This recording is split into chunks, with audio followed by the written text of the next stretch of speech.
Beranjak ke informasi kriminal, Saudara, polisi menetapkan 2 orang sebagai tersangka kasus pembunuhan perempuan dalam koper.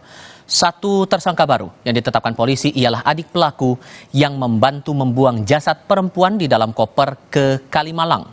Sebelum membuang jasad korban, pelaku Arif Ridwanullah sempat menjemput adik korban untuk membantunya memindahkan jasad korban hingga membuangnya.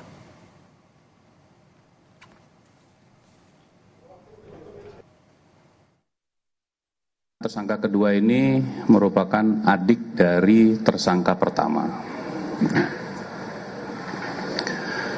Kemudian setelah sampai di Bitung, Tangerang, mereka pindah mobil menggunakan mobil rental yang sudah dihubungi sebelumnya untuk membawa koper yang berisi korban tadi. Kedua tersangka kembali menuju ke Bandung melalui Kalimalang. Disitulah di lokasi tersebut di Kalimalang, kedua tersangka membuang koper yang berisi jasad korban.